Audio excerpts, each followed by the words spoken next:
And we should be live. What up? Sweet intro music. Happy There you Monday, go. Romans. We're back with another one. I am live in the middle of downtown.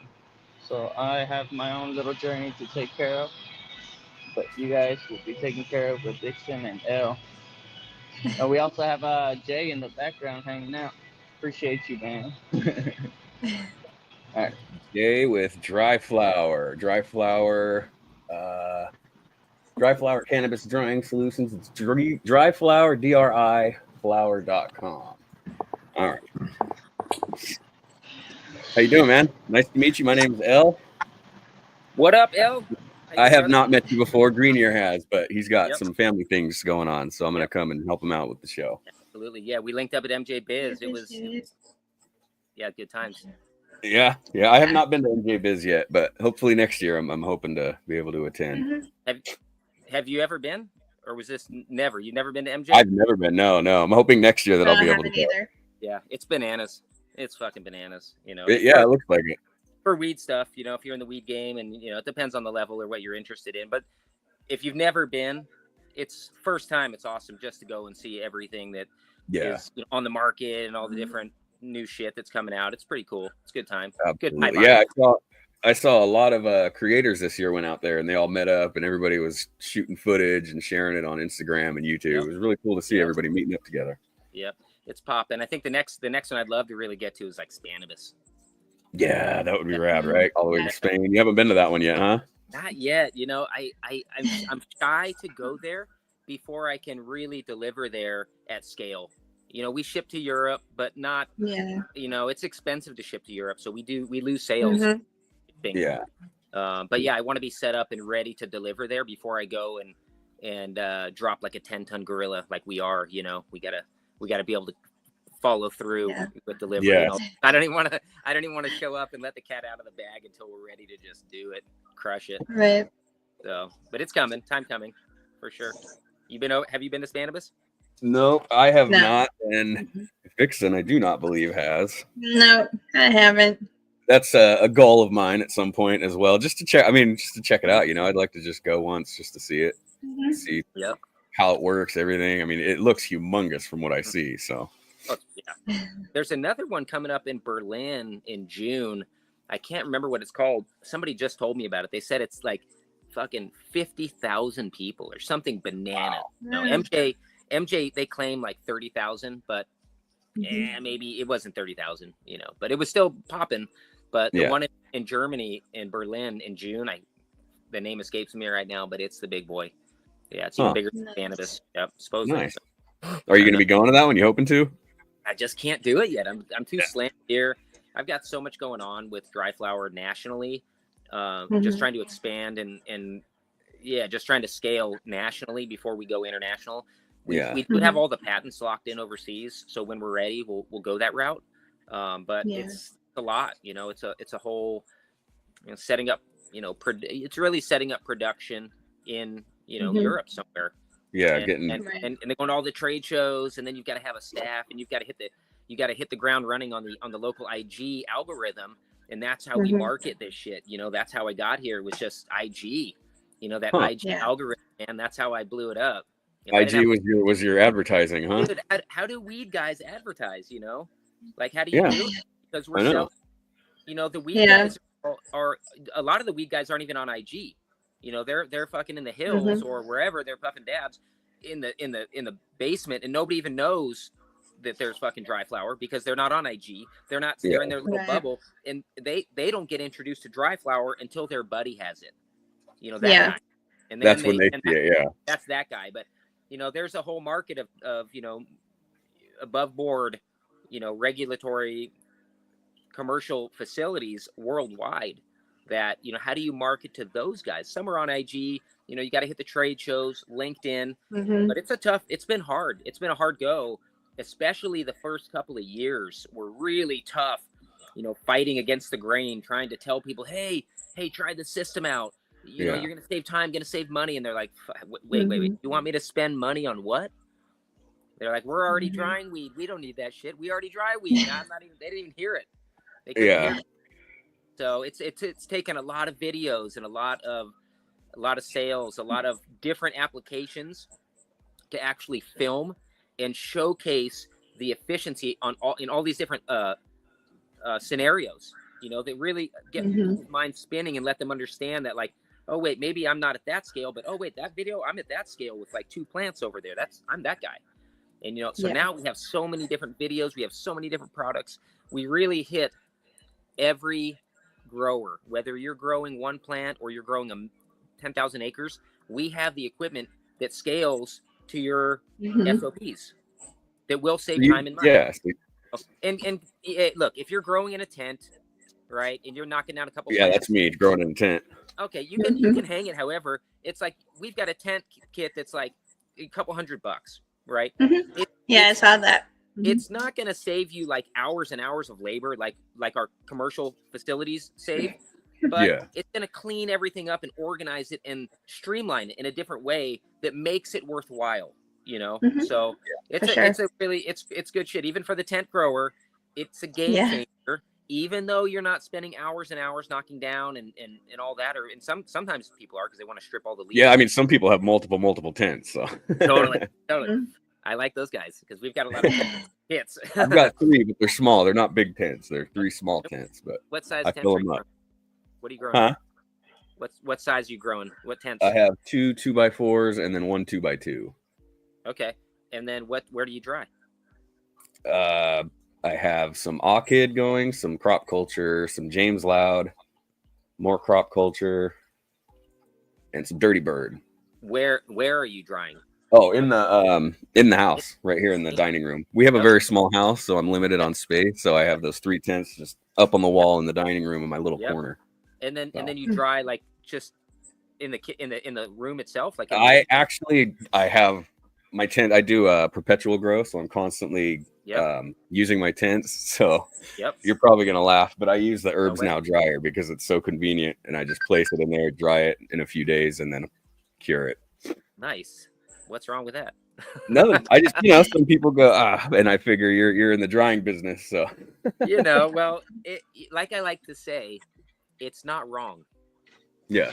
Right. It's not wrong. It's like everybody has a different application, different SOPs, different needs. So like some people just don't need it. Some people it won't work for them, and that's not wrong. And it's like whatever. It's just it's case by case basis. If something works for you, and it's simple and proper, then it's hard to get away from that. Yeah, it is. It is, man. It's been working for me great because the first couple I tried hang drying, and I had one place outside. I have a little storage room outside, but it gets super hot out here in Yuma, so then it just gets too hot, and I can't use that. And then my tents, like I said, I'm perpetual grower, so I constantly have stuff in there, so I can't turn the lights off and leave it in there to dry there. I mean, I could, but I like to grow too much. I just keep going, popping. There's nothing like growing, man. It's like the whole process of watching the different stages.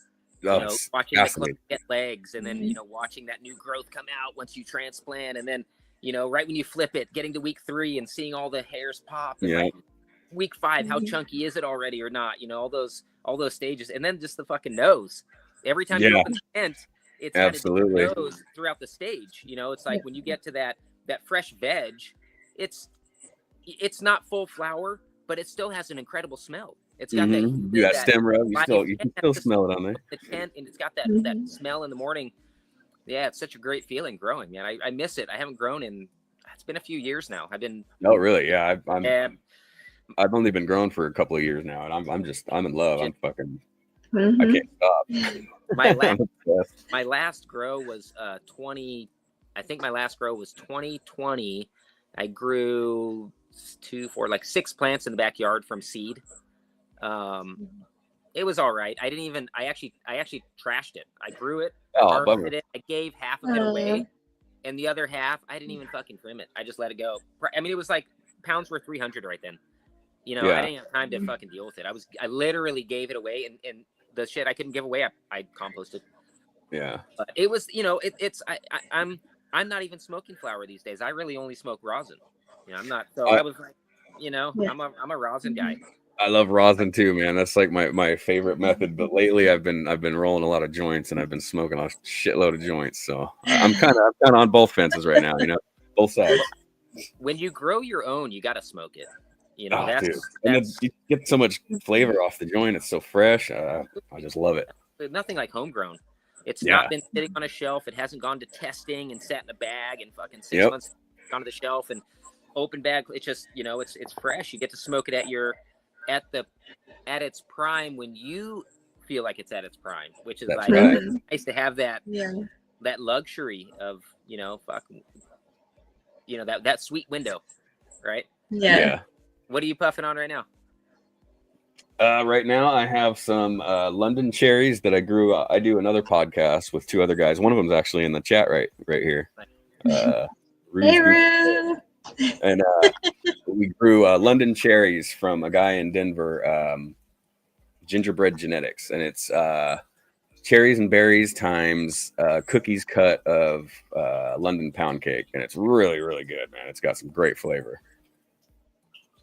Got a sour milk hint, and then followed by some cherries and berries. It's fantastic. The strain game has come so far than 15. It's I don't want to say it's blown out, but there's a multitude of incredible strains.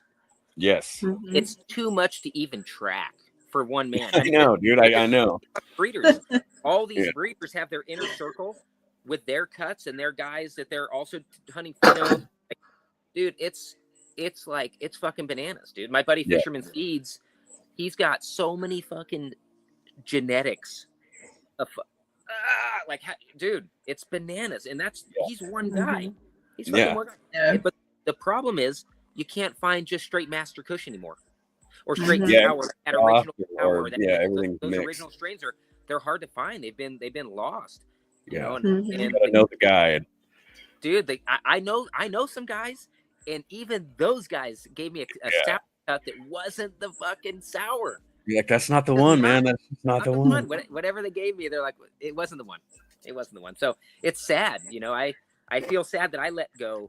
In 2017, I let go of the Royal Truth, God's Gift, Master Kush, Sour D, and this really nice Purple Martian Kush that was not super incredible, but was really hardy and nice to grow outside. It was a fucking nice strain, the purple, granddaddy mix with, but that sour and the master is probably one of my favorite all-time strains of just smoke flower wise. Just the fucking hashy nature that Master Kush has naturally in the flower state. It's so fucking hashy. It's so hash. I would love to wash that. I mean, I don't know if it probably doesn't wash for shit, but you'd like to see how it washes. Love, Yeah. I don't give a shit how they wash. I don't care if it puts out nothing. I want to, right? I want to smoke it. So even if it puts out nil, nada, I'm all right with growing a little space in the greenhouse with 10, 20 plants just so I can pull a little head stash of something special.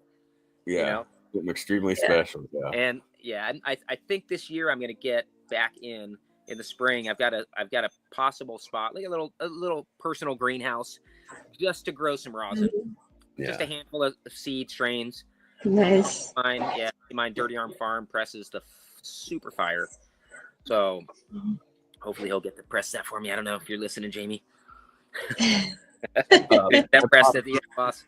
My pops just rang his bell, so I gotta go get him out of bed and caregiver stuff. So I'll be back in just a few moments. Okay. Okay. No worries. Yep. Let me grab my. I'm gonna grab my quartz banger here real quick. And give me Go for it. You're fine. Hey everybody! Thank you for coming tonight. I appreciate you. I saw quite a few of you in here. I saw Frankie's. We got Curly Leaf. Obviously Ruse, Dead Rabbit. What else we've got in here? Let's see. I could have swear I saw Spanish Dre pop in there. Yeah. And Root Nerds. Sorry if I missed anybody. Just taking a second to thank a few people. Nice. Yeah. Firing up the Firing up the fresh banjo rig, you guys. We got the DRIFLOWER Devi rig. I don't know if you guys know. Oh, nice. Banjo. This is the custom DRIFLOWER Devi. Check it out. We've got the. That is awesome. Yeah, this is the super sick. Super stoked on this. Oh, that's pretty. Commissioned my homie Banjo to make this. Yeah. Recently, and it turned out so proper. It really is. Yeah. Really that's is gorgeous. Nice finish. So shout out to Banjo on the sick heady. Thanks, homie. I'm an artist, so I'm over here just like, ooh, show that again. Yeah, no, it's pull it up. It's that's beautiful. The eye, it's got the DRIFLOWER eyes in there. Yeah. And it's a recycler, so it's a functioning piece. Goes through the chest, smokes through the face, and yeah, it's just wow. Yeah, that is beautiful. Good times. Right? Yep. Oh yeah. If you like glass, it's good times. Mm-hmm. Nice glass, always fun. Mm-hmm. Get a couple little pearls in there. Waiting for my DRIFLOWER pearls in the mail. Banjo's whipping up a slurper set for me. Mm-hmm. It's gonna have the DRIFLOWER star and the pearl, and then a big fat DRIFLOWER marble. Nice. On top. For those in the dad game that know what I'm talking about. All those accessories that are fundamental, quintessential. Got to have them. Yeah. You know, you just got to have that stuff. It's the utmost. Right. But, and where are you at, Vixen? I'm in Lake of the Ozarks, Missouri. Oh, right, you said that. And what's going on over there? Not a lot. It's getting warmer. We're almost out of this cold season, so they'll start having more festivals and events going on. As of right now, it's just kind of chill. Yeah, it's a crazy year. Who knows what this weather's going to bring? It's right. Did you guys get snow in that last snow that came through? Did it snow down there when Florida got hit? Did you guys get hit? Not really. We'll get it like a short period of some ice, and then it passes. We've been lucky, knock on wood, this year. Right. So we haven't gotten hit too bad. We had one snow day, I think it was. Yeah, we like I said, we just got slammed. We're getting slammed as we speak outside. It's dumping. There's cars stuck all over town. Yeah. It's bananas. Yeah, it's bananas day. It's kind of a lot of fun. Got the kids out in the snow. Yeah, so me and my wife were having just a great time. Good family day. Great day today. Yeah, it was an incredible family day. Yeah. Good times. That's cool. Right, set up here. And how did you get started in all this? With the DRIFLOWER and the racks in your systems? Well, I've been in the weed game most of my life. Mm-hmm. I'm 48 now, just turned 48 this year. Mm-hmm. And started hustling when I was like 15, just before I got my license when I was 15. I remember my mom, I remember I had my mom give me a ride over to my friend's.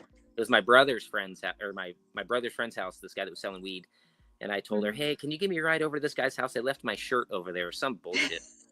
Of course. Over, and I bought my first ounce, $50 for an ounce of swag bud, which, bought my first ounce and flipped it into, I don't know, 2 halves for $50 or something like that.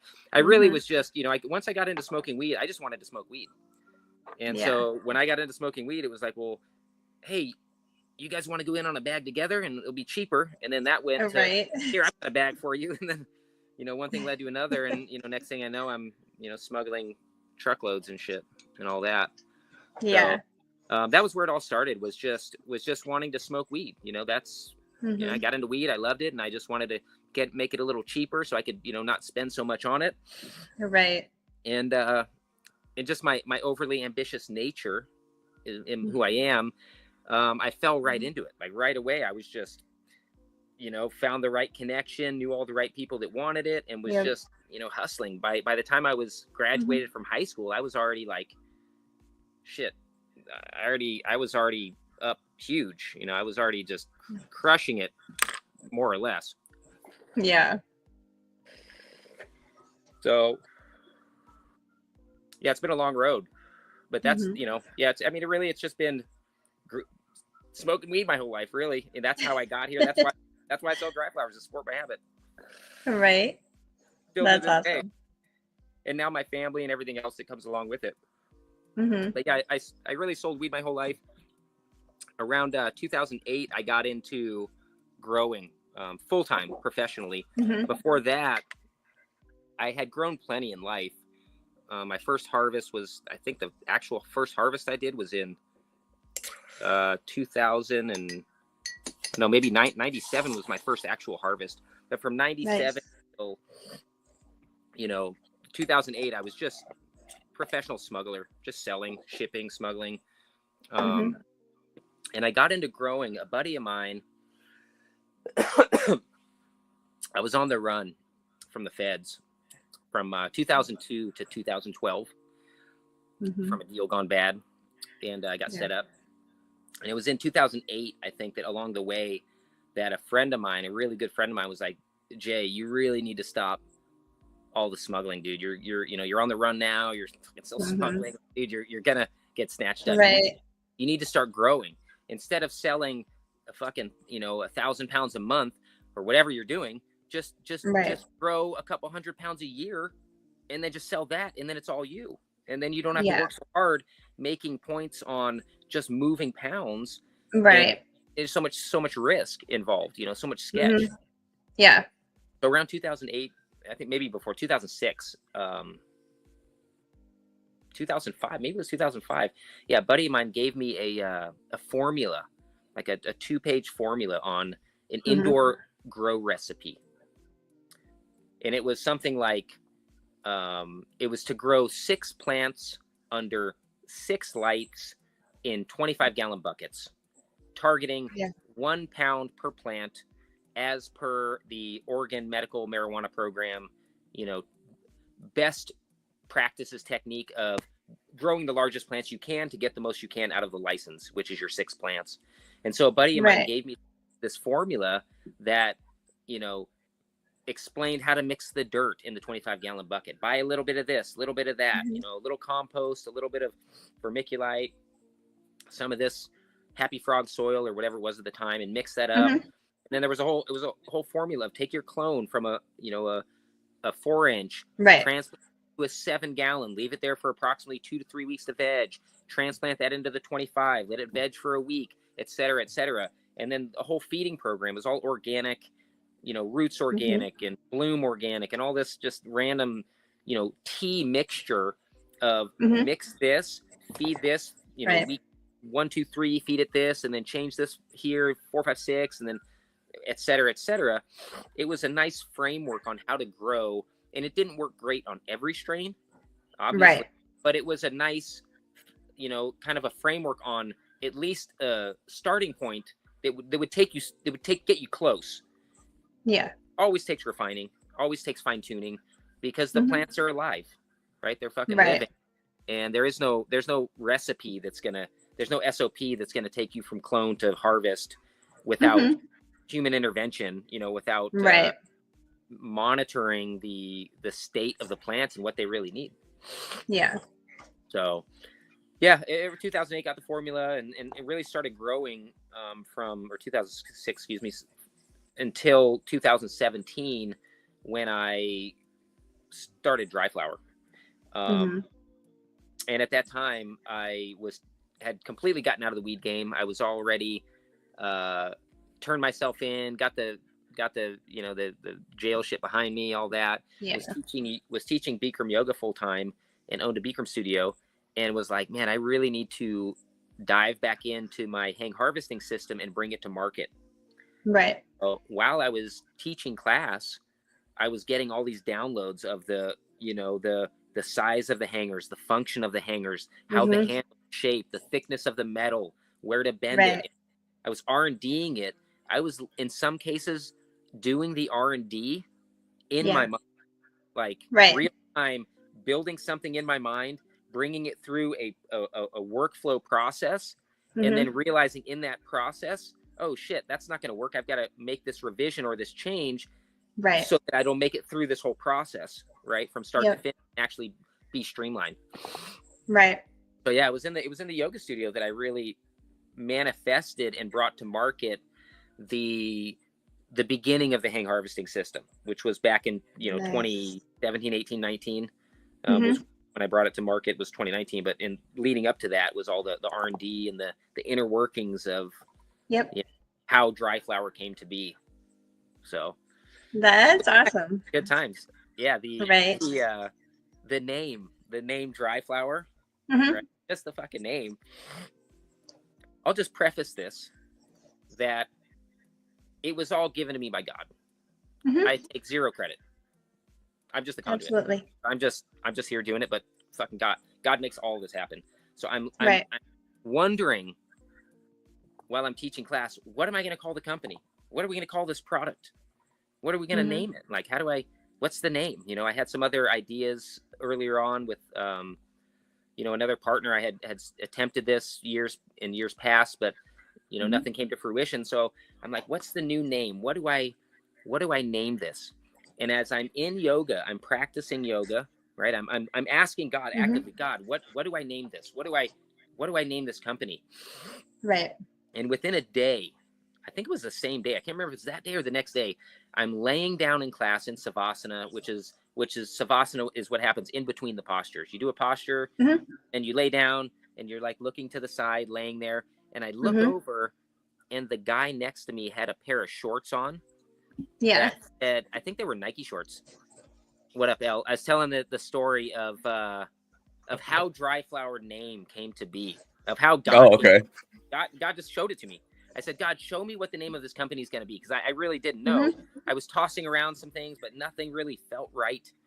And so I'm in yoga class. I'm practicing. I'm teaching class, and I'm in a class, and I'm laying down in Savasana. I turn to the side, and the guy next to me had a pair of, I think they were Nike shorts, and they said 360. They had 360 degree dry power, because they were like, they dried quickly or whatever. Mhm. Yeah. Yeah. Marketing on there.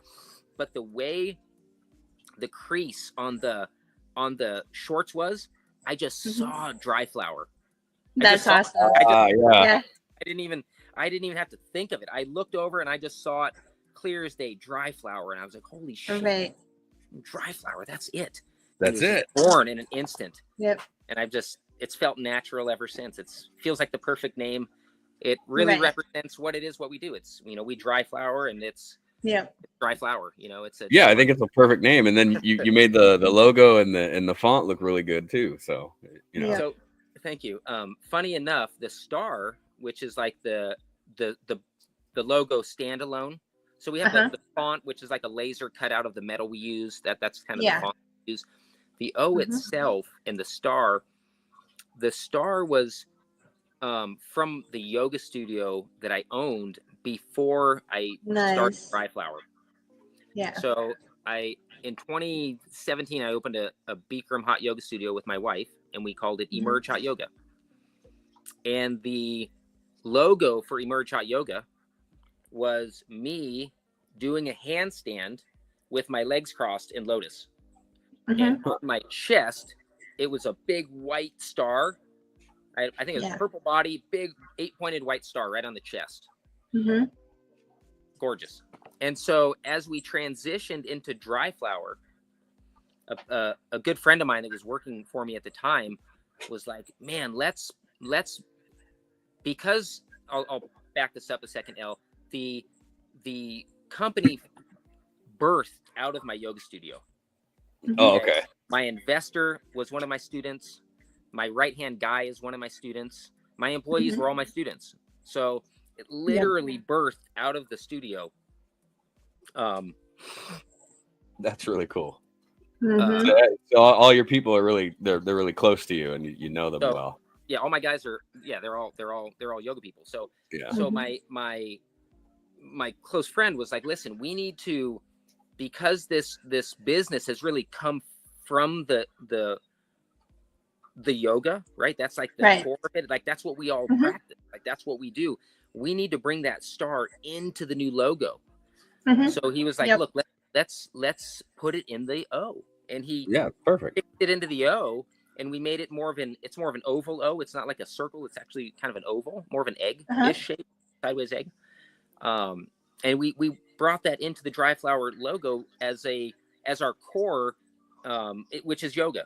Yeah. And so even today, we're 5 years in. I started the company in beginning of 2019. Here we are, 2025. When I opened the studio, or excuse me, when I started DRIFLOWER, the studio closed from COVID. Okay. So I started DRIFLOWER in 2019. Beginning of 2020, the studio closed, and that's when DRIFLOWER took off. Nice. Since then, we haven't been practicing. I just opened the studio. The same one? No. Cool. Oh, I was gonna say, wow, you got the same one? Oh God, no. It's this one is actually at my headquarters. I'm standing up right now. It's right downstairs. Oh, it's sweet. literally right there. I'm at headquarters right now. I'll maybe give you a tour in just a second. Show you what we do here. But it's our humble room. It's a Bikram hot yoga room. It holds 16 people, and it's for my employees. And soon I'll have it public. I haven't opened it up yet because I'm just still fine tuning the details. It's not fully finished. It needs framework still. It needs the humidity needs to be automated, and some other things need to be automated. Right now, I'm still hand watering, so to speak. Right? Yeah. I need the dosage ground set up and all that shit. I'm still doing all that. So soon to be public though. But at least my staff and myself, we've been practicing regularly. Yeah, you guys can get in there and practice. Game changer. Absolute game changer. Very nice. I've never done yoga myself. Never. Oh man. Where do you live? I live in Yuma, Arizona right now. Is that a big city? No, it's a small city, small border town. You know what? I bet they've got a Bikram studio there. Bikram is they probably do. If I look it up, I could probably find one. Yeah, so there's a lot of different cultures. So. Yeah, tons of yoga out there, right? There's lots of yoga. I practiced once called Bikram hot yoga. So it's a 90-minute class. Yeah, that's when they have the room real high. I've heard, I believe Joe Rogan talk about it. Ari Shaffir and all those comedians, they talk about doing it. That's exactly what it is. So I'm a Bikram. When I was on the run for 10 years, I went to Bikram teacher training at the end of the run, like in 2011. I went to training and I turned myself in 2012. Oh wow! And actually, Bikram yoga, becoming a teacher, that's why I turned myself in. When I was done with training, I went to Bikram yoga, or excuse me, Bikram on stage at graduation, and I said, "Boss, I need your attorney's number. I'm fucking turning myself in." And that was it. That was the beginning of my transition from, fugitive to, above board, legit citizen. Yeah. Which feels great. Bikram yoga, man. There's many yoga that you can do. There's many styles. In my experience, this is the most effective if you actually want to change who you are. If you want to realize who you are, it's the most effective. It's gnarly. It's intense. Nothing is like it. It's scary at times. And so I'm scared to try it. Dude, I can't even tell you how many classes that I've been in that in my mind, as I lay there, I'm telling myself, I'm never coming back here again. I can't take this. I want to get the fuck out of here and run right now. I want to get out of here. Where's the door? My mind just fighting my mind for the heat and the heart pounding. I'm just laying there, and I can barely. There's so many times I've been in that place where I'm like, I'm never fucking coming back here. I can't take it. But at the end of the class, you feel so incredible that there's nothing like it. You want to do it again? So that feeling carries so far that it's easy to go back and forget about that moment of fucking torture because you feel so good, and it's all in your mind. It's all you. You're creating that. Yeah, once you get through it, then you're gonna feel you're even a lot better. Builds resilience. It builds incredible resilience. Right. I could go on and on about the benefits of Bikram yoga. Like that's literally why I turned myself in, was to be a teacher, and to I had found purpose finally. True purpose, I think. I really feel real purpose teaching Bikram, more than even selling weed or anything like that. That's great. Medicine to the people is great because It's incredible. But you know, teaching higher consciousness is even more rewarding. tasty. Yeah, it's so tasty. Mm-hmm. You know, yeah. When you teach higher consciousness, generally it's coming through you. And so, Mm-hmm. you know, in those places, you know, when it's really coming through and it's really coming through, I'm experiencing it at the same time I'm talking about it or I'm teaching it. You know, right. so I'm getting download the same time the student's getting it. I'm the student too. I'm getting it. I'm hearing it.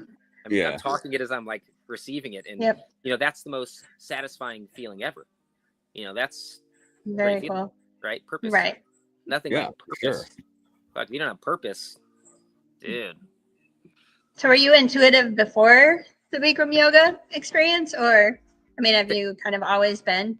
Say that one more time. Or I said, were you very intuitive before that, or was that more so an awakening? That's a good question. I had my first what I would claim as a spiritual awakening when I was just before I turned 18. When I was in high school, as I mentioned, I was selling weed, mushrooms, you know, starting in around 10th grade. And when I was just before I graduated, or just before I turned 18, I had the most intense awakening from mushrooms ever. Yeah. Okay. Now, before this, I'd eaten plenty of mushrooms, plenty of acid, all that, right? Fucking, I already had quote unquote bad trips where, you know, all that, right? Yeah. But this one time, I only ate about 1 gram. So it wasn't like, you know, it was a ton, but it was a lot of those. It was like 4 or 5 of those tiny little baby mushrooms, like the full head and stem. Dude, I came up, I came down, and I went to bed that night. When I woke up in the morning, I was fucking in eternity still. And I never really came back. I never came back. And I didn't know it was an awakening. It was terror. It was terror for days, for weeks. I lived in the kingdom all by myself because I didn't know I was in the kingdom. Right. I was all alone. I was all alone with God. And I was terrified because I was all by myself and I didn't even know where I was. I had nothing. There was nothing to reference this state or this experience. I only had my whole life of loving, hating, jealousy, all the feelings that we feel. And then I woke up in this new place that superseded all of those feelings. It was beyond jealousy, hate, love, fear, desire. It trumped all those. It was beyond those. It was a state that I had never experienced, and now I was stuck there. And nobody could understand it because nobody that I knew ever had this, ever was in this place, which I now know was eternity. I mean, I was with God. I was awakened to who I was. I was awakened to myself. I was awakened to my true nature, like where I am. Fucking, where are we? We're in eternity, but we don't grasp that. We're just like, oh, I gotta go to sleep soon. I'm tired. I gotta pick up tomorrow. We don't even. They say a trip on that level actually resets you to your origin. Oh, basically, it erases, like if you've been through PTSD, if you've been through, you know, all this, you know, traumatic events. I mean, you can go on and on. Going through a trip like that actually it's like a reboot. It resets. It's like hitting that button and you're going back to factory default. 100%, because you're outside of yourself, you begin to notice yourself. And so you notice how you say funny things you saw on TV to make people laugh. You that's not funny anymore. You notice yourself. You go, why do I say that shit? I thought it was funny, but like, it's not really funny. People aren't like, nobody ever laughs when I say it. What the fuck are you doing? I think it's funny. I thought it was funny, but like to have that introspection, you know, and to look at yourself, and that changes your personality. So it literally transmuted my personality into something else, something transparent, something clear, something straightforward, something without a filter. And I didn't even know where I was. Nobody knew. You know, it was just I was on my own. Like, we're with God. Nobody can help us. We're on our own. Like, you know, so to speak. But and so slowly I went to sleep over the course of 21 years. I slowly went back to sleep. That happened on November 17th, 1994. Wow. Never forget and the it's day. taken years and years and years for it to kind of okay. come back down. An example. a week later, I remember clear as day, waking up in the morning and saying to myself, I feel better now, but man, that couple days after that trip, I was gone. I remember waking up 6 months later and saying, I feel good now, but that first month or two, man, I really was fucked up still. Right? Wow. I never really came out of it. I just slowly went back to sleep with everyone else. I just slowly you got accustomed to it. You feel like I just adapted because nobody else was there, and so easily we fall back to sleep. And so I let it go. You know, I went on with life. I went on to, you know, have many children and go on the run and all this, you know, crazy stuff. And then on November, Friday the 13th, 2015 was the day that I had my second awakening, but without any psychedelics, without nothing, like the yogi style, like a fucking yogi, right? Right. Like, you know, they say the yogis can eat acid and mushrooms and doesn't even do anything. Like the ones that are at the high levels, it doesn't affect them. It won't even, hang on one second, you guys. I gotta turn my heater off. Come on. You want up? All right. You want some camera time? Let's go. Come on. But yeah, you know, I had the experience of Christ consciousness without psychedelics, right? Without anything. I mean, I was smoking dabs, but I've done that since 2013 when dabs were getting popular. So it wasn't the weed, right? Because I smoked before and after, and it's not the weed, right? So there was this period where starting on November 13th, Friday the 13th, November 2015, where God came into me again. And the trigger was my wife.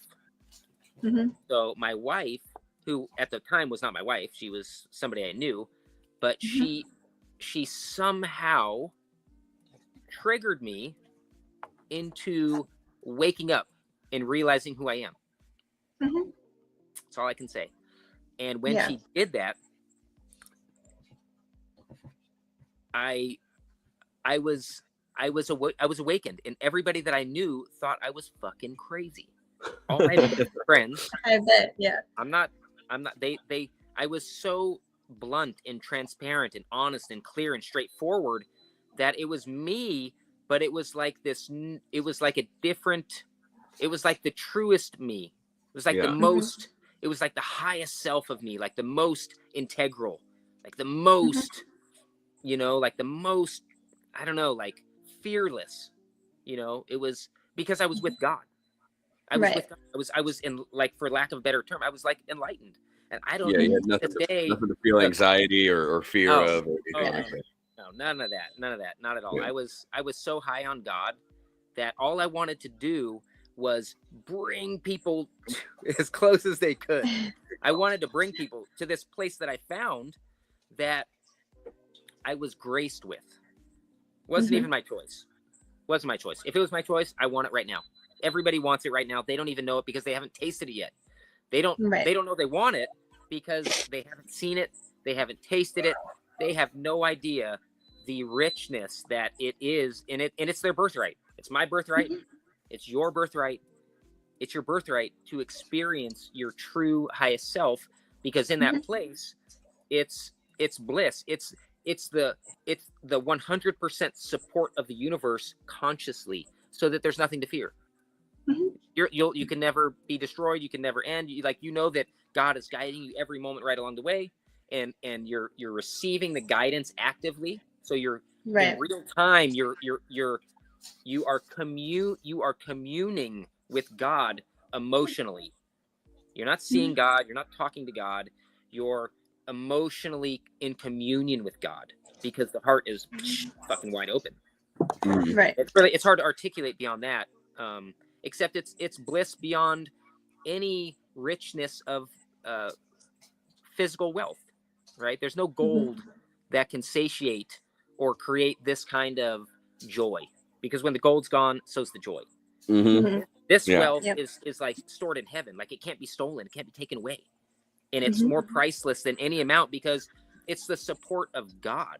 It's God saying, I got you. You're good. Right. You're loved. You're good. You don't even know you're good. And just feeling that and knowing it, right? Just living, knowing it, and embodying it.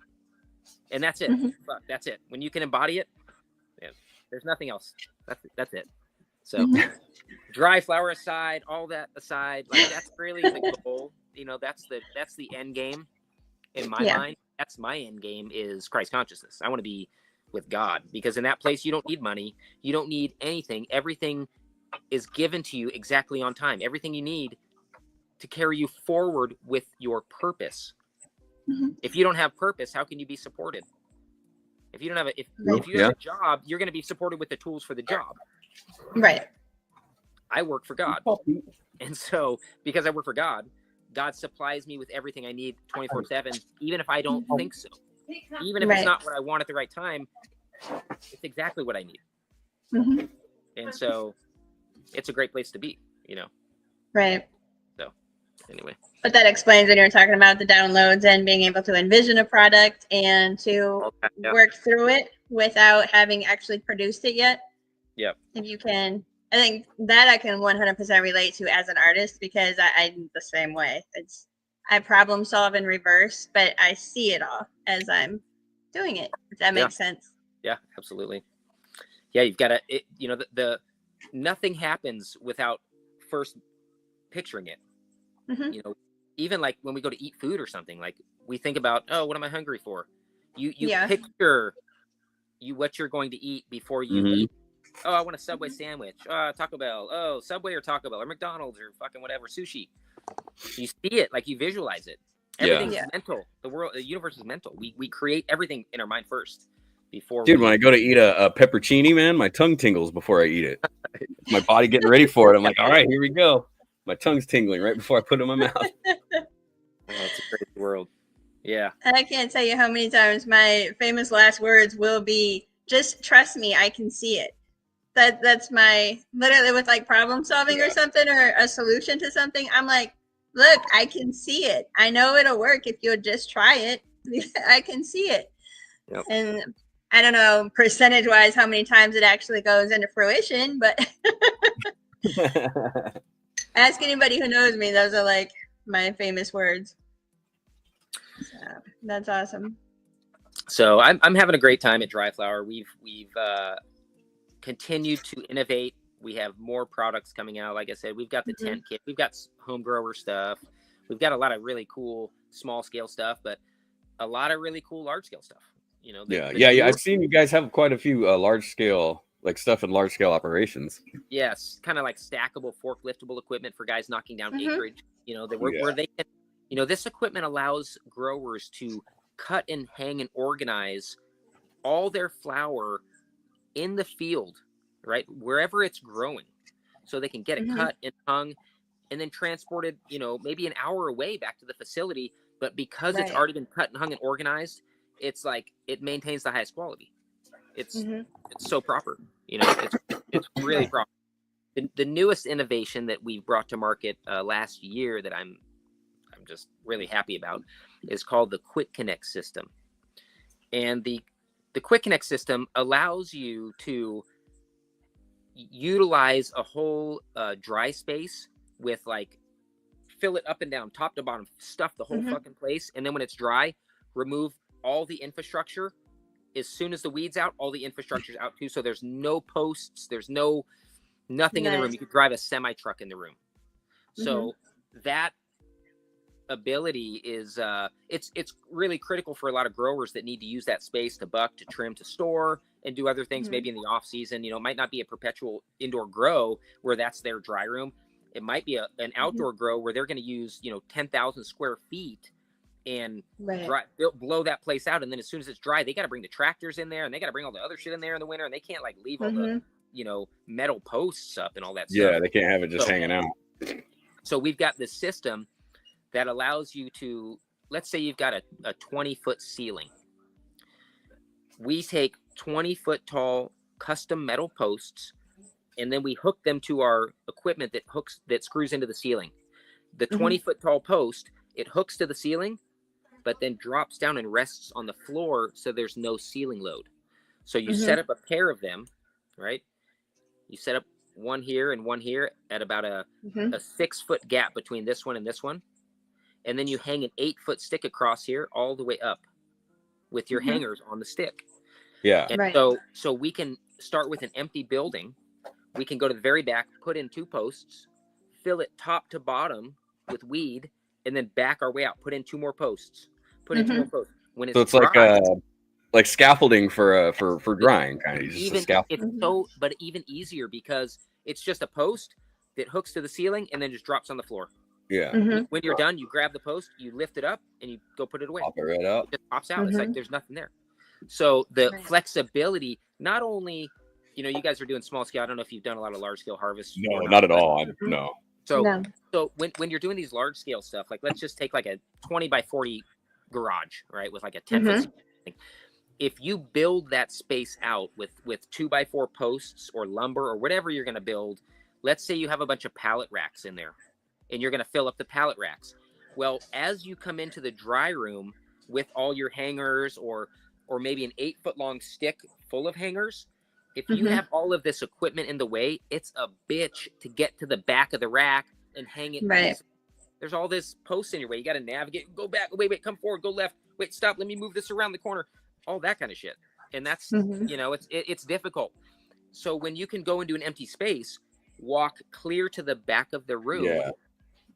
right to the rack, nothing in your way, so easy. Like it's such a game changer, not Mhm. only for storage, but workflow. Like the ability Right. to approach the rack with nothing in your way, the ability to use the whole open space however you want, maybe as a staging area. Yeah. Mhm. Some guys will put in 2 posts by the front door, and then they'll just use those 2 posts just to fill the hangers, and then they'll carry everything to the back of the room. Right? Mhm. It's like a staging area. Yeah. So the flexibility that you have with all of this equipment is fucking game changer. I mean, it just is. It's game changer. Yeah. I can't wait to get you set up. We got to get you set up with something. Yeah. Trying. It looked fucking great, man. I have the website pulled up right here. Yeah, I was looking at it Looks before. fucking amazing. Yeah, I mean, there's honestly, there's more stuff that's not even on the website. We've got stuff that I've Very got stuff cool. under R&D right now that when I bring it to market, it's going to sell like hotcakes. Mhm. They haven't seen it yet. But if I've got accessories. Ah. You know that Look at that. oh, you screen sharing? Yeah, let's go. There we go. Oh, here we go. There's the dry flower. I knew I could do that. I just had to. Yeah. There we go. So this is the website, DRIFLOWER.com. Dry with an I, as you can see on your sweatshirt, obviously. Yeah. So you can go to product page, and yeah, just scroll down to the tent kit. You want to see the tent kit? You grow in tents just for fun. We'll look at it. If you scroll down, I'm trying to see that on my screen here. Go to conversion kits.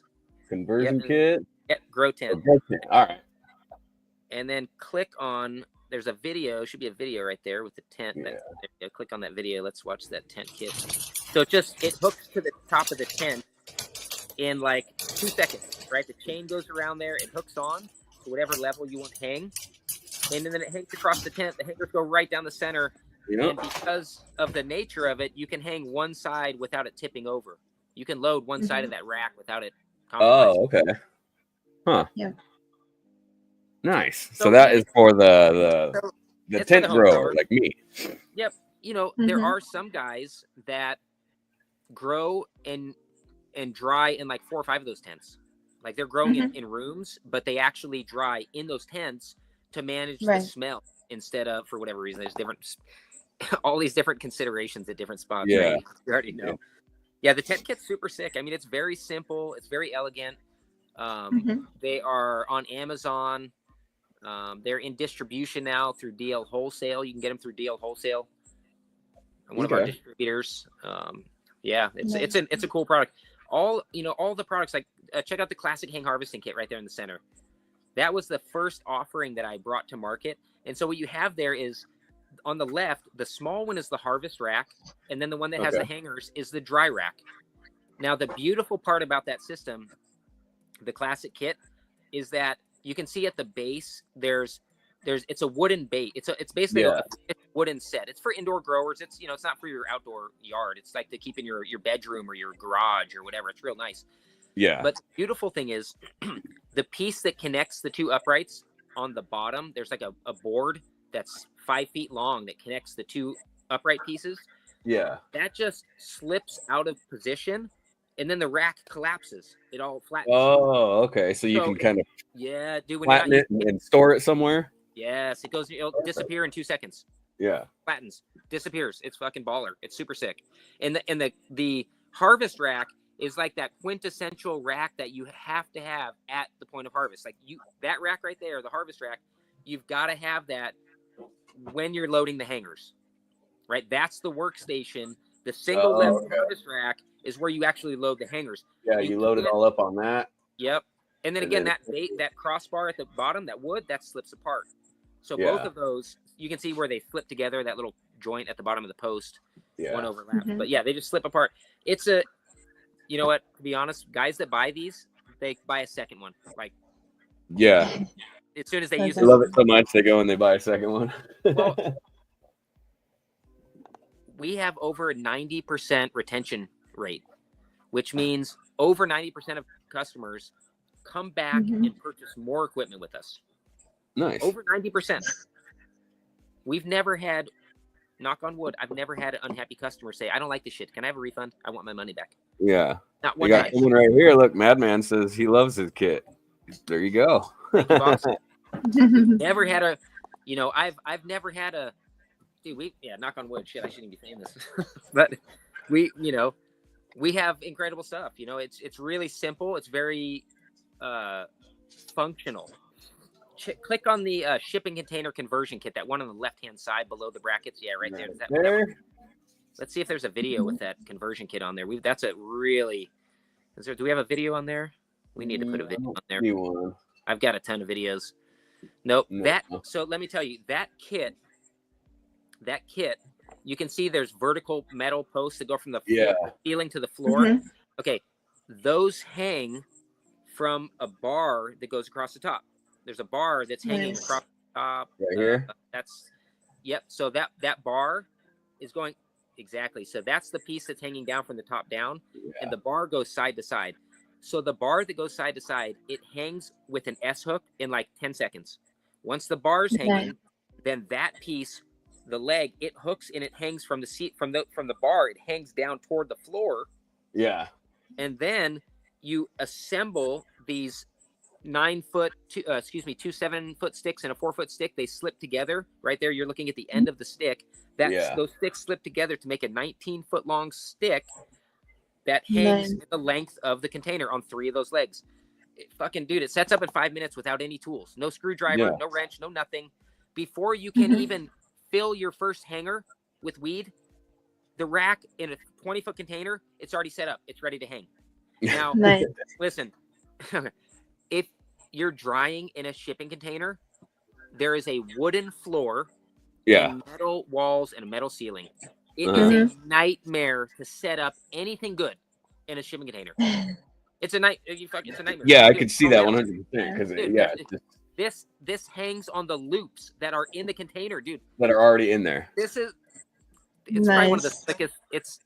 Look, we came out with the classic kit, which is super awesome. It breaks down, it disassembles. Second, I came out with the shipping container kit. This is slick as shit. If you use a container, and you guys don't, but a lot of people use containers. I say game changer a lot, but if you use a container, it is a game changer. Yeah, it comes with 2 hanger options. You can either stuff the container and back your way out, or you can use a smaller hanger and have a walkway down the center. Twisty is saying that the video is in the photo gallery, but I don't see a photo gallery. Yeah, I don't know where. You know what? We're in process. We're working on revamping the site with a whole new site, because we have so much stuff and there's a lot. It's hard to. You got to add stuff and do all your updates and whatnot. And so we're endeavoring to make it much easier for the consumer to go to the website, that's somebody that's never been there, and understand what will be best for them, and just kind of Damn, look at it. We have so much stuff, you guys. Yeah, I think I just found them. Gold. I mean, yeah, you can. Oh, I think this takes you to your Instagram. Okay. So there you go. Oh, is it not sharing? No, it took me to a different. Okay. Hi, Lily. If you could pull up the Instagram, that's. Yeah, let me do that. I have it right here, and I just have to hit share this instead. There we go. This is the Instagram, DRIFLOWER Solutions, at DRIFLOWER Solutions. Yep. Yep. So are those the racks that hang from the ceiling then? No, that was. Or not hang, but the top of it, and then it just goes straight to the floor. Yeah, they go from the floor to. They do go from the floor to the ceiling, but that video that we just saw, those posts, they're built. They don't move. They're fixed. Okay, gotcha. Oh, okay. They look the same when they're in use, except they come out of place. Like the other ones just come out. Those ones stay. So gotcha. The difference. This one right here, this video. I mean, look at how fast this is emptying, guys. When I see this, every time I see this shit, I'm just like, man, it's incredible. We're emptying 12 hangers on a 12-foot long metal stick. Okay. Mm-hmm. So those 12 hangers represent about 12 dry trimmed pounds in the bag. Yeah. Okay. So that's how fast we emptied that from. Dude, once that empties, we're going to take all those hangers. We're going to bring all the hangers together, move the hangers, and then we'll lift a whole nother 12-foot stick down, put it right where that one was, and we'll empty that one next. Yeah. Game changer. Oh, there's some yoga. You want to see some yoga? I mix it. Sometimes I'll put yoga stuff on there. So this was when I owned the yoga studio. This isn't that long ago. Look at that, man. It's a little sloppy, but I'm not angry at it. Sloppy? You kidding me, dude? If I tried that, I'd snap my neck. Probably my thumbs and my arms too. This is a advanced. That's incredible. Called, that's handstand lotus down to crow. And then this is where it really kind of gets sloppy. But then I'm going to go into headstand lotus. And then I'm going to go down into lotus and peacock. Coming down into lotus and peacock right here. And then once I'm in lotus peacock, now I'm going to unfold the legs. And then I'm going to refold them. That's called folding, unfolding. Holy crap, dude. In peacock. Yeah. Dude, you just blew my mind. That's incredible. Yeah. I like you, friend. That's amazing. Thank you. I'm passionate. You know, when I was on the run, I got into competitive yoga. Actually, they the teachers pushed me. I don't want to say they pushed me, but they were like, "Have you ever competed?" And I'm like, "Yeah, competing? What the hell are you talking about?" I had no idea there was such a thing. Yeah, and I'm like, "All right, I'll play. What are we talking about?" And they're like, "Well, here it is." And so I started watching videos, and I just went and it's like a pageant. Everybody knows everybody. It's like a family. Yeah. It's not even. It's more about having the balls to get on stage and just do like a 3-minute flow, a 3-minute presentation. You guys, come on. It was so incredible. I loved it. I fucking loved it. I loved competing. Nice. I loved it. But anyway, I don't know where it's going with that. But I did go through a competition phase. That was incredible. I have to say, I've never seen anybody actually do that. So, that's, to me, that's incredible. Thank you very much. It's, I'm blessed. Like I said, I it's God, it's God. I'm just being me. This is our booth at MJ this is Biz. the MJ Biz setup. Yeah, this was after hours at MJ. Everybody cleared out. We're a vendor, so we're allowed to be in there. I was smoking dabs in the booth there after hours. I was going to say, you're in there smoking. Everybody had to go outside. What's going on here, man? I own that place. We fucking own that place. There's my guy, my CAD guy. We're doing CAD. We're working. We're on the clock right there. I'm doing drawing. Yeah. Right there. That's the drawing board I just did. My guy's working through renders. We're trying to put that shit out to get customers at the show right then. We're trying to you guys you got a dry building? Let's get this. We'll give you a 3D render today. You can see it. Our workflow is we do consultations and then we do a 3D render that shows them what I'll show you what it looks like. So we'll do like a 3D render of the dry room that will show them what it looks like with our equipment in their space. You guys want to see? Nice. I think I can show you real quick. hang on. Let's see here.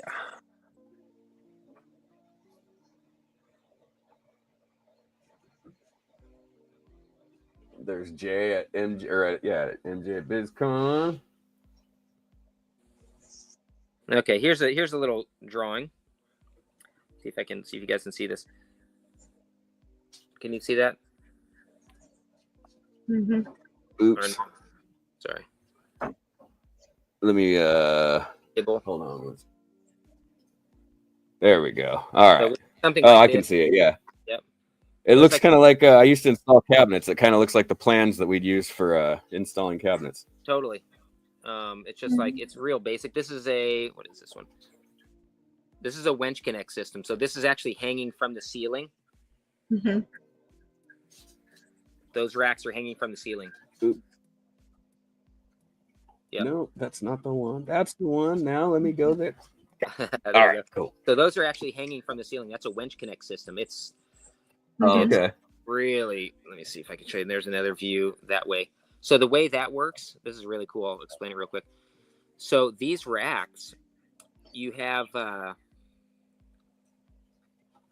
you've got the top level of hangers, right? Mm-hmm. And then you have Mhm. the vertical pieces that come down right there, and then you have another vertical piece. Now, this top piece comes all the way down to the floor where you load it up. Once this first one's loaded up, you raise it up, and you hook this 4-foot piece right onto the stick, and it hangs. Oh, okay. It hangs down, and then the next stick going this way hangs at the bottom of the. I don't know if I'm explaining that right. The whole thing daisy chains. You have to, you know what? You can find a video of it. So you can load the Totally. first one, it'll raise up, and then you can put the next rack on there and load it. You chain it. You hook up 2 more hookup sticks. It goes. So you basically would hook these on to the one that's full already. You'd hook a 4-foot stick on. Yeah. Another 4-foot stick on. This lifts up, and then at the bottom of these, you hook another stick. Yeah. So you don't have to climb the ladder to start putting them all up there at the top. Nope. Yeah. You daisy chain the whole thing. It's pretty sick. I mean, it really is pretty fucking sick. Great. Nice. It's a Oh, nice. Rue's back. It's a nice application. Yeah, there's lots on there. There's lots of video. There's a winch connect on the Instagram as well. So I'm looking Yeah. at my Pearl. Yeah, go follow them on Instagram. It's DRIFLOWER Solution on Yep. Instagram. I do have, like, you know, at one point I was getting taken down, and so I started like 5 pages. Yeah. Subsequently, knock on wood, I haven't lost the page, and so I don't need 5 pages. But for a while, I was afraid. Now I have too many pages. You know, I try to post on all of them and keep up with them just in case. But Well, it's hard when Instagram constantly they constantly go after you and shut I you know. down, and you know. Yep. I feel like I can't collaborate or anything with anybody right now because they're not liking me. You're on So. IGJ. Can't collaborate. Oh, dude. Yeah, I just followed you right now, so just give me a follow back, and as soon as I can collaborate, we can do it. But right now, they got me on restriction, man. They're not liking me. That's I think fucked somebody up. started reporting my stuff or something. I don't know. That's fucked up. Where you at? Hopefully, they leave me alone within time. We'll Yep. see. What'd you follow? The solutions? Yes, I- DRIFLOWER Solutions. Do you have another one that I can show? Sure. I got you. Huh? Okay, Yes, that's me. got you. Yeah. Sick. All right. All right, we'll fire one up. Get back into the dab.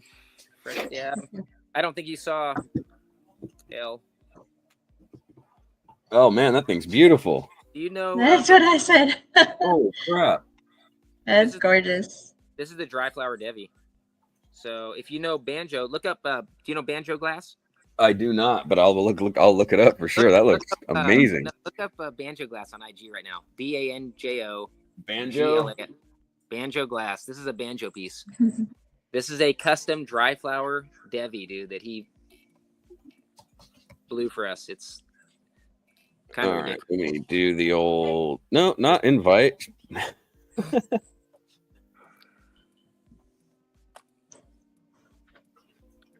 Banjo glass. There's 2 of them. What is the? He's got like 250,000 followers. 254K. Yep, that's my guy. All right, let me share this screen. Is this the right one? Yes, that is. All right. Did I get it right? Oh yeah, that's my guy. All right, cool. He's the guy. I mean, he makes some of the most incredible art. I mean, really incredible. Dude, I love glass art. It blows my mind what they make. It's incredible. This guy's a legend. He's an absolute legend. Oh, that looks kind of like the one you got, except different color. Yeah, very cool. This is his signature piece. It's called the Debbie, and so that's it's a recycler, and they're goddess pieces. It's a lotus. It's a woman sitting in lotus. Very cool. And it's a functional piece, so it actually bubbles through the body, up through the head, and the face. Wow. Did he tell you how long one of those takes to make? Weeks. Yeah. Depending on mine was 3 weeks, because just the star, right? You can see that, just that star right there, that's a milli that he had to make. Yeah. Right. Just that alone is like, dude, it's so much fucking work. It's a week just to make the star. Was a week. Holy just shit. to make the star, dude, a week. Now, granted, the rest of the piece doesn't take that long, but to make the star, because it's so specific and very, very special technique for it. Yeah. But yeah, he was shooting me videos the whole time of all the different processes, different stages. I mean, it was definitely the homie. He's is that yours? There you go. Let's check it out. That is yours. Yeah, he and I, we talked about doing podcasts, he and I, because when we're together, we have so much to say. We have so much to talk about. He's deep into God consciousness, all about God consciousness. Oh yeah.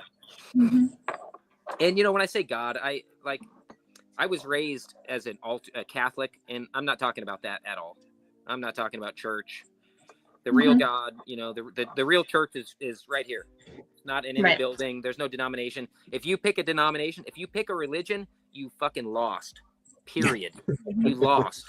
Yeah. Because there isn't one. If there's one, then that means that's the one, and the other one's wrong. Yeah. If you pick one, you're saying that's the one that resonates with me. This is the best one. So now that one's not right. That's not going to take you to heaven or do whatever. You know what I mean? So it's like religion, man. It's not it. Yeah, that is wild, man.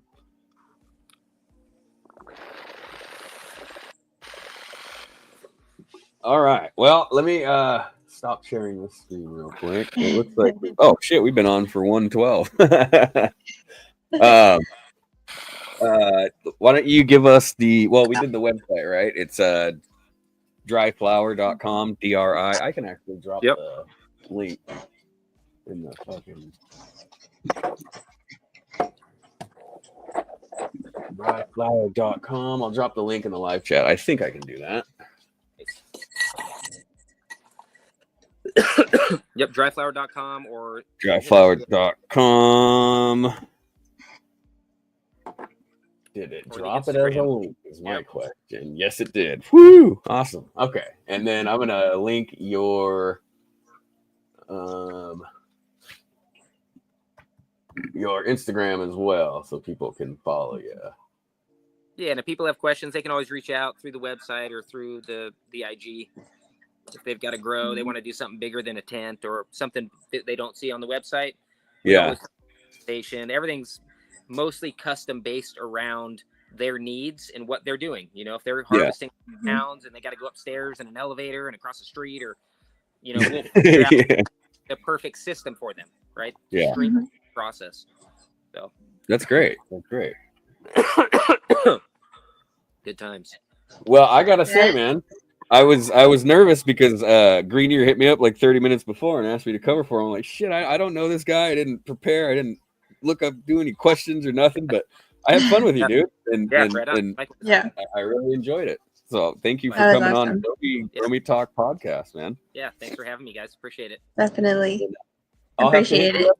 and have you on one of my podcasts, because I do one with Rue, and then I do another one on Saturdays with Rue and someone else too. So Let's it'd be go. cool to get you on one of those. Let's go. Down. For sure. And I do not think. Did you want to do any announcements or anything there, Vixen? No, not tonight. You okay? Oh yeah, I'm good here. If you guys want to hang out for just a second after we finish the live. Yeah, for sure. There's no outro or anything. Greenie's having some issues with the StreamYard, so it's just gonna end. But everybody, thanks for tuning in. DRIFLOWER, nice meeting you, dude. Thank you, guys. Appreciate it. Nice to meet you both. Shout out to you. And we will see you. Well, Vixen and Greenier will see you next week. I probably won't be here. All right. Enjoy your Monday.